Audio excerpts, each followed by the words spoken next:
packing like they just closed on their first house or something. And when I stood there in the doorway trying to process what I was seeing, Ashley didn't even have the decency to look embarrassed. She just goes, "Oh, hey, Mom and Dad said we could have this room since it's bigger. Your stuff's in the basement." Just like that. Like she was telling me the weather forecast. I'm not going to lie. I just stood there for a solid 10 seconds trying to figure out if this was some kind of prank. Like maybe I'd walk downstairs and find my actual room set up somewhere else. Or my parents would jump out and yell surprise. But nope, this was real life. My childhood bedroom that I'd had since I was 7 years old was just gone. Handed over to my 22-year-old sister and her unemployed boyfriend like I didn't even. I went downstairs to find my parents watching TV in the living room. Both of them knew I was home. Both of them heard me come in. Neither one bothered to give me a heads up about the whole room situation. My mom didn't even look up from her show when I walked in. My dad glanced over with this expression that told me he knew exactly what I was about to say, and he was already annoyed about it. I asked them what was going on with my room, tried to keep my voice calm and reasonable, asked why all my stuff was in the basement and why Ashley and her boyfriend were moving into my space. My dad didn't even mute the TV. He just turned his head slightly and said, "Your sister needs that room. She and Jordan are saving up for their own place and they need more space than the guest room. You'll sleep in the basement for now." For now? Like this was temporary. Like they were doing me some kind of favor by letting me stay in my own house. I pointed out that the basement wasn't even finished. It had concrete floors, exposed pipes, and it got cold as heck down there in the winter. The only bedroom was this tiny area behind the furnace that was basically a storage closet with a small window. My dad's response, "Then you better dress warm and you're still paying rent. $300 a month, same as before." Let me back up and explain that part because it's important. I'd been paying my parents $300 a month since I turned 16 and got my job at Fletcher's Grocery. They told me it was to teach me responsibility and prepare me for the real world. Never mind that my sister had lived at home rent-free until she was 21 and only moved out because she got her own apartment with her ex-boyfriend. When that relationship crashed and burned 6 months ago, she moved back home, also rent-free. I'd been working 25 hours a week while maintaining a 3.9 GPA because my parents said if my grades dropped below a 3.5, I'd lose my phone and internet privileges. Ashley barely graduated high school with a 2.1, and nobody said a word. She went to community college for 1 semester, failed 3 out of 4 classes, and dropped out. My parents' reaction was college isn't for everyone, and they let her move back home with 0 expectations. But sure, I was the one who needed to learn responsibility. So there I was, standing in my living room, being told I was getting demoted to the basement while still paying the same rent. I asked my dad if that seemed fair to him. He looked at me like I'd just asked the dumbest question in human history and said, "Life's not fair. Your sister deserves that room more than you do. She's older and she's been through a lot. Been through a lot. Ashley's been through a lot. The girl who's never held a job for more than 3 months, who got fired from a coffee shop for showing up late every single day, who borrowed $2,000 from our parents last year and never paid back a cent. That Ashley had been through a lot and therefore deserved my room." I didn't argue. I didn't yell. I didn't even raise my voice. I just said, "Okay," and went down to the basement to see what I was working with. My mom called after me something about appreciating what you have, but I was already down the stairs. The basement was worse than I remembered. They dumped my stuff in the middle of the floor in no particular order. My clothes were mixed with my books. My gaming stuff was tangled up with my bedding, and my actual bed frame was just leaning against the wall in pieces. No mattress. Turns out they'd left my mattress in my old room for Ashley and Jordan. I was apparently supposed to sleep on the ancient futon that had been down there since 2015, the one with springs poking through the cushions and mysterious stains that nobody wanted to discuss. I spent that evening organizing my stuff in silence, put my clothes in the old dresser that smelled like mildew, set up my desk in the corner near the one outlet that actually worked, tried to make that futon semi-comfortable with every blanket I owned. The whole time I could hear Ashley and Jordan upstairs laughing and playing music in my room.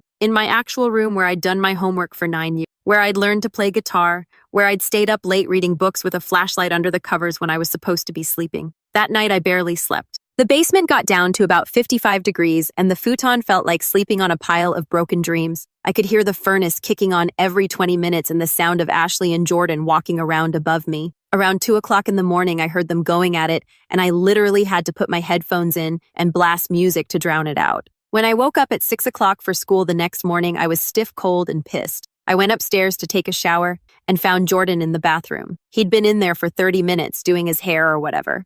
When he finally came out, I had exactly 8 minutes to shower and get ready before I had to catch my bus. I made it work, but I was still damp when I left the house. This became my new routine. Wake up freezing in the basement, race upstairs to fight for bathroom time, try to grab breakfast while my mom cooked for Ashley and Jordan, take the bus to school, go to my after-school job, come home to the basement, repeat. Meanwhile, Ashley and Jordan were living like newlyweds in my childhood bedroom, eating food I helped pay for through my rent, using utilities I contributed to, and contributing absolutely nothing to the household. 2 weeks into this arrangement, my dad added a new rule. I wasn't allowed to use the main floor bathroom anymore except for quick trips. I had to use the basement bathroom for showers because Ashley and Jordan need their privacy in the morning. The basement bathroom was this nightmare cave with exposed pipes and a shower that only had cold water unless you ran it for 15 minutes first. The sink was stained yellow from decades of hard water. The toilet ran constantly. The mirror was cracked down the middle. There was black mold growing in the corners that nobody had bothered to clean in probably 5 years. Improbably. I didn't complain, didn't argue, just said okay, and adapted. Started showering at night instead. Set my alarm earlier so I could get the water warm before school. Bought cleaning supplies with my own money and spent a Saturday scrubbing that bathroom until it was at least sanitary. My parents didn't notice, or if they did, they didn't say anything. I was playing the long game here, and I knew that keeping my cool was essential. The food situation got worse too. My mom would cook these big family dinners for Ashley and Jordan. Real meals, pot roast, lasagna, chicken parmesan, the works. She'd call them down for dinner and they'd all eat together in the dining room while I was still at work. By the time I got home around 9 o'clock, there'd be nothing left except maybe some rice or a dried out piece of chicken. My mom's excuse was that she didn't know what time I'd be home, so she couldn't save me a plate. Never mind that I worked the same schedule every week and she could have easily set aside food for me. I started eating before my shift, grabbed sandwiches from the grocery store deli using my employee discount, kept granola bars and instant noodles in my basement room, lost about 10 pounds that first month just from not having access to regular meals. My mom commented on it once, said I looked thin. I told her I was fine. She didn't push it. 3 weeks in, Jordan decided he needed to borrow my gaming system because his was broken and he was having a hard time with job interviews, like playing video games was somehow going to help him land a job. My parents backed him up when I said no, said I needed to be a team player and help out family. My dad actually gave me this whole speech about how Jordan was going through a tough time and needed support, and I should be more understanding. I pointed out that I'd bought that Xbox with my own money from my actual job, the job I worked 25 hours a week while maintaining honor roll grades. Jordan had never held a job for more than 2 months and spent most of his days sleeping until noon. My dad's response was, "That's not the point. Family helps family." I watched Jordan carry my Xbox upstairs and set it up in my old room. He never brought it back, never even thanked me for it, just acted like it had always been his. When I asked about it a month later, he said he couldn't find it. Probably sold it for cash, but I couldn't prove anything. The breaking point with the bathroom situation came about a month in. I'd gotten up early to shower before school, started running the water to warm it up, and was waiting in my room when Jordan came downstairs and locked himself in the basement bathroom. He was in there for 45 minutes, taking a shower, doing his hair, whatever. I knocked on the door twice to ask how much longer he'd be. He ignored me. I ended up having to skip my shower entirely and go to school feeling grimy and gross. When I got home that night and mentioned it to my parents, my dad said I should have used the upstairs bathroom. I reminded him that I wasn't allowed to use the upstairs bathroom anymore because Ashley and Jordan needed privacy. He said I should have gotten up earlier then. I'd been up since 5:30. How much earlier was I supposed to wake up? That's when I made the call. See my grandpa on my mom's side? Is this quiet guy who doesn't say much but sees everything. He's been watching this family dynamic for years, and I knew he wasn't a fan of how my parents operated. He'd pulled me aside at Christmas last year and told me if I ever needed anything, really needed anything, I should call him. At the time, I thought it was just something adults say, one of those empty offers people make to be polite. But sitting there in my freezing basement bedroom wearing 2 hoodies and thermal pants at 10 p.m. on a school night, I realized he'd meant it. He answered on the second ring. I told him everything, the whole story from start to finish. The room situation, the rent, the double standards, Ashley getting everything while I got nothing, the basement, the cold showers, the stolen Xbox, Jordan using my bathroom, the missing meals, all of it.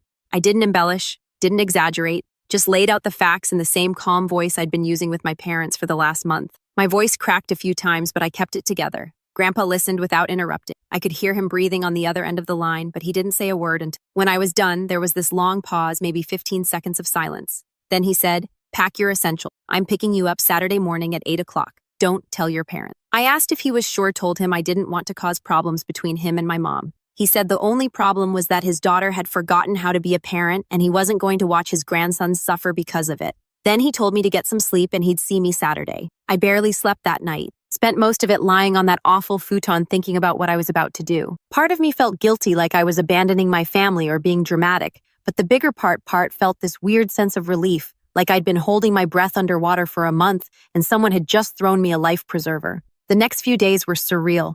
I went through the motions at school and work like normal, came home to the basement like normal, acted like everything was fine, My parents didn't notice anything different. Why would they? They barely noticed me anyway. Ashley and Jordan were too wrapped up in their own little world to pay attention. I was just the kid in the basement who paid rent and stayed out of the way. Friday night, I started packing. Did it quietly after everyone was asleep. Took only what mattered. Clothes, toiletries, my laptop, my phone charger, important school stuff. Left behind anything I couldn't carry in one backpack. The Xbox was already gone anyway. My guitar had a broken string, and I didn't have time to fix it. Most of my books could stay. I'd buy new ones if I needed them. The hardest part was getting my documents. I waited until 2 o'clock in the morning when I knew everyone was asleep. Crept upstairs to my parents' office where they kept the file cabinet.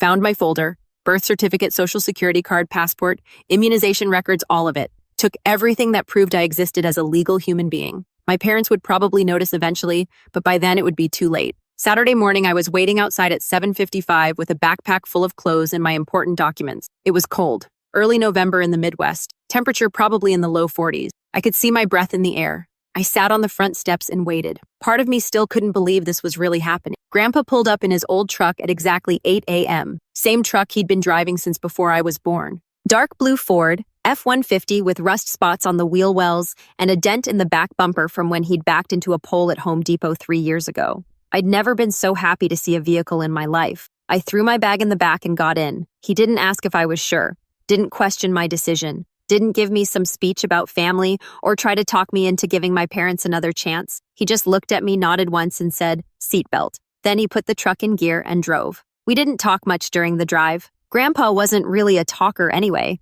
He had the radio on low, some old country station. The heat was blasting. I realized about 10 minutes in that I was actually warm for the first time in a month. Really warm. Not wearing 3 layers and still shivering warm. Just comfortable, normal warm. I almost cried. We stopped at the house he shared with my grandma about 40 minutes away. It was this nice ranch-style place in a quiet neighborhood. They'd lived there since my mom was a kid. I'd been there a million times for holidays and birthdays, but I'd never really looked at it as a potential home. It was just Grandpa and Grandma's house. But pulling into that driveway that morning, seeing the leaves scattered across the lawn and the porch light still on, even though it was daytime, it felt different. It felt like a refuge. Grandma met me at the door before we even got out of the truck. She must have been watching for us. She had the sad smile on her face and pulled me into a hug that lasted longer than usual. Didn't say anything, just held me. Then she stepped back, put her hands on my shoulders, looked me right in the eyes and said, "You're home now. Come on." I made breakfast. The guest room was ready like she'd been preparing for this. Bed made with fresh sheets, fresh clean towels folded on the dresser.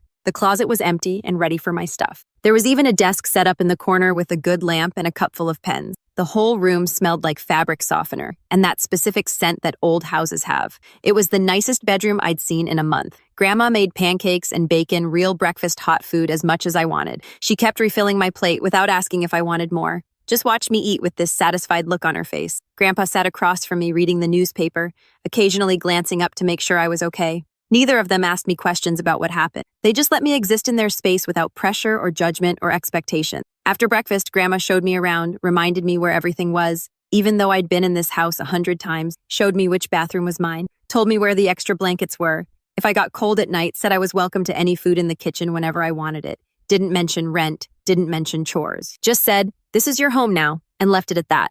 My parents didn't notice I was gone until Sunday afternoon. I'd worked a closing shift Saturday night, and they probably assumed I was just hiding in the basement like usual.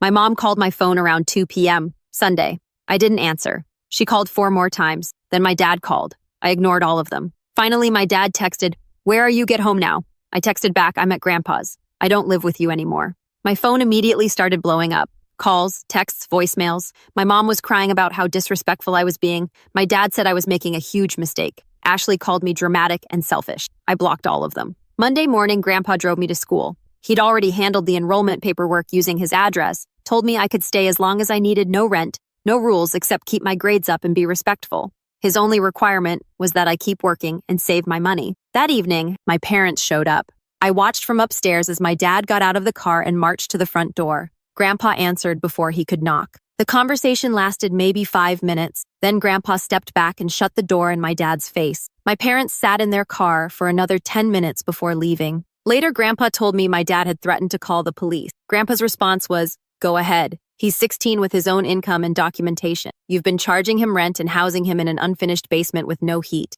Let's see how that conversation goes." My dad didn't call the police. The next few weeks were weird. I kept expecting my parents to show up or for this whole thing to blow up somehow, but it didn't. Grandpa had called their bluff and they had no moves left. They couldn't report me missing because I wasn't missing. They couldn't force me home because I was paying my own way. They'd backed themselves into a corner by treating me like an adult tenant instead of a minor child. Grandma told me later that she'd had a conversation with my mom. My mom tried the whole, he's my son and he belongs at home routine. Grandma shut that down with you moved him to a freezing basement and gave his room to his adult sister and her unemployed boyfriend. You charged him rent while giving her free housing. You treated him like a tenant so he found a better landlord. School became better almost immediately. I wasn't exhausted all the time anymore. I could shower in peace. I had heat. My grades actually improved and I made honor roll that semester. My job situation improved too. I'd been working at Fletcher's Grocery for almost a year. I was good at it. Showed up on time, did my work, didn't complain. My manager liked me, and when I told her I'd moved in with my grandparents and needed more hours, she bumped me up to 30 hours a week. I was making decent money for a 16-year-old and saving almost all of it. About 6 weeks after I moved out, my dad texted me. Just one message. Your mother wants to talk. Family dinner at the house Sunday at 6. I didn't respond. He texted again the next day. Are you coming to dinner or not? I texted back. No. We need to discuss this situation like adults. There's nothing to discuss. I don't live there anymore. You're still my son and you'll show me respect. I didn't respond to that one. My mom tried a different approach. She called my grandma and asked her to talk some sense into me. My grandma told her I was showing perfect sense by removing myself from a toxic situation. My mom hung up. Ashley tried too. Sent me this long text about how I was tearing the family apart and being immature. Said Jordan had moved back home with his parents and she needed help with rent now. Apparently my parents had started charging her after I left. Karma's funny like that. She actually had the audacity to ask if I could loan her money for her first month. I left her on red. Around month 3, my dad showed up at Fletcher's while I was working. Just walked into the store during my shift and stood there waiting for me to notice him. When I did, he waved me over. I kept stocking shelves. He walked over to me. We need to talk, he said. I'm working, I said. This is important. So is my job. He got that red face thing happening again, the same look he'd had at Grandpa's door. But he was in public now, and he knew better than to make a scene. He lowered his voice and said, Your mother is upset. Ashley is struggling. We need you to come home and work this out like a family. I stopped stalking and looked at him, really looked at him. This was the guy who told me life wasn't fair when he kicked me to the basement, who'd said my sister deserved my room more than I did, who demanded rent money while I froze my butt off every night and fought for bathroom time every morning. And now he wanted me to come home and work it out because things weren't going according to his plan. No, I said. Excuse me. No, I'm not coming home. I'm not working anything out. I'm fine where I am. You're 16 years old. You don't get to make that decision. You made me a tenant when you started charging rent. Tenants can move when they find better housing. I found better housing. That's not how family works. Yeah, well, I learned about family from you, Dad. You taught me that family is transactional, that it's about who deserves what and who provides the most value. I took those lessons to heart and I found a better deal. His face went from red to purple. I thought he might actually blow a gasket right there in aisle 7, but he didn't. He just stood there breathing hard for a few seconds, then turned and walked out.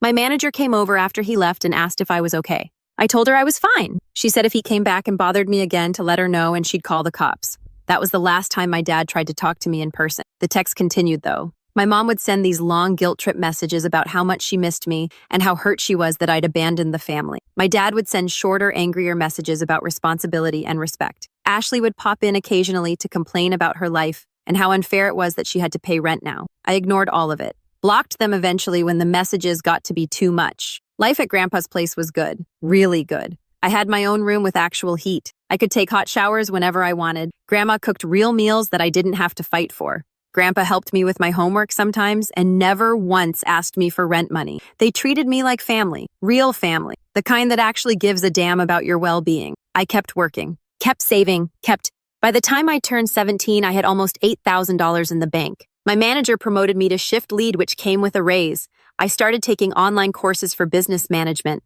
figured I'd get a head start on college credit. Senior year, I applied to colleges, got accepted to 3 good schools with partial scholarships. I'd saved enough to cover what the scholarships didn't. Grandpa offered to help with the rest, but I told him he'd already done enough. He insisted. We compromised. He'd help with dorm costs if I promised to visit during breaks. My parents found out about college through Facebook. Ashley had apparently been stalking my profile. My mom sent me a text. Congratulations on your college acceptance. We'd love to talk about this and help you plan. Too little too late, Mom. I graduated high school with honors. Grandpa and Grandma came to the ceremony. They took me out to dinner after, and Grandpa gave me a card with $1,000 in it. Said he was proud of me. That was the first time I'd cried in probably 2 years. My parents didn't come to graduation. Ashley texted me the day before asking if she could come. I told her there weren't enough tickets. There were. I just didn't want her there. Summer before college, I worked full-time at Fletcher's, saved every penny, bought everything I'd need for my dorm, helped Grandpa fix up the back deck as a thank you for everything. Those were probably the best 3 months of my life up to that point. Just working, hanging out with my grandparents, getting ready for the next chapter. Move-in day came in August. Grandpa and Grandma drove me to campus in Grandpa's truck, helped me carry my stuff up 3 flights of stairs to my dorm room. Grandma fussed over how I arranged my desk. Grandpa helped me set up my mini fridge. When it was time for them to leave, Grandma hugged me for a solid minute. Grandpa shook my hand, then pulled me in for a brief hug and told me to make him proud.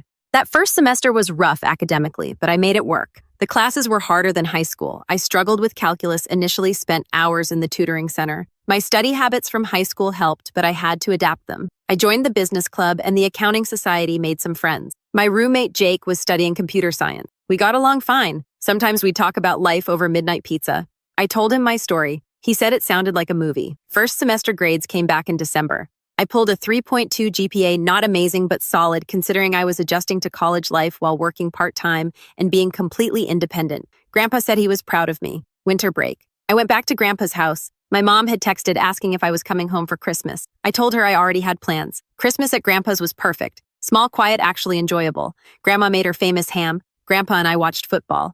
They gave me practical gifts I actually needed. A good winter coat, new work boots, a gift card to the college bookstore. I gave them a framed photo from graduation. Grandma cried and put it on the mantle right away. Ashley texted me on Christmas Eve saying Mom was really hurt and I was being selfish. I blocked her number and went back to watching football. Spring semester, I got more involved on campus, made friends with guys in the business program. My grades improved, brought my GPA up to a 3.5 by the end of the semester. Made Dean's List for the first time. Sophomore year, I got an apartment off campus with Jake and 2 other guys. My share was $350 a month. That fall, I met Jenna in my business law class. She actually asked questions during lecture. Good questions. We ended up as partners on a group project. Spent 3 weeks in the library working on it. I learned she was majoring in finance. She was smart, driven, had clear goals. We clicked. After we finished the project, we kept meeting up, started getting coffee, studied together. She told me about her family. Her parents had been married for 30 years and supported both their kids equally. It sounded like a different universe from my experience. I told her about my situation one night over pizza, expected her to think I was being dramatic. She didn't judge. She said it sounded like I'd made the right call and that my parents sounded toxic. She got it without me having to justify or explain myself. We started dating officially in December. She met Grandpa and Grandma over winter break. Grandma loved her immediately. Grandpa said, "She's good people. Don't mess it up." I met her parents over spring break. They were great, normal, functional. They asked me questions about school and my future and actually listened to my answers. Her dad and I talked about accounting for like an hour. Her mom showed me old photo albums and told embarrassing stories about Jenna as a kid. It was the kind of family dinner I'd imagined other people had but never really experienced myself. That's when it really hit me, what I'd been missing, what normal family dynamics looked like. Jenna's parents didn't have a golden child. They didn't charge rent or play favorites. They supported both their kids equally and wanted them to succeed. It wasn't transactional. It was just love, simple as that.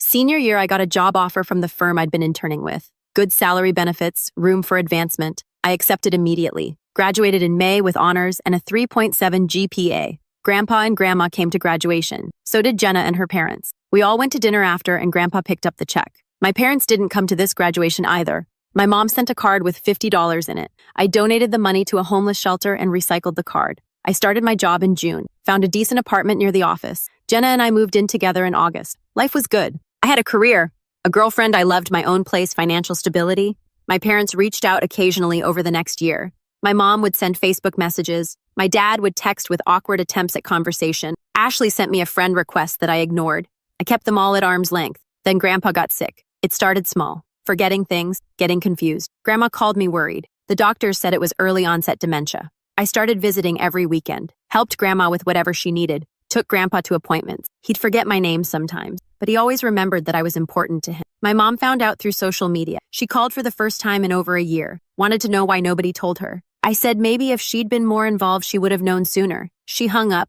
She showed up at the hospital when Grandpa was admitted, brought my dad and Ashley. Grandma was polite but cold. I didn't say anything to them. My mom tried to talk to me in the hallway, said we needed to put our differences aside for Grandpa's sake. I told her I didn't have any differences with Grandpa. He'd been there for me when they threw me in a basement and charged me rent. My differences were with her. She cried. I walked away. Grandpa passed 3 weeks later. Grandma was with him. So was I. It was quiet and sad and exactly right. The funeral was small. My parents came. They sat in the back. I sat in the front with Grandma and Jenna. During the service, I talked about how he'd saved me when I was 16, how he'd given me a home when I needed one, how he'd shown me what real family looked like, how he'd been more of a father to me in 4 years than my actual father had been in 16. After the funeral, my mom tried to approach me. I walked the other direction. The next few months were hard helping Grandma adjust, sorting through Grandpa's thing. Jenna was amazing through all of it. One Saturday, while cleaning out Grandpa's office, I found a folder with my name on it.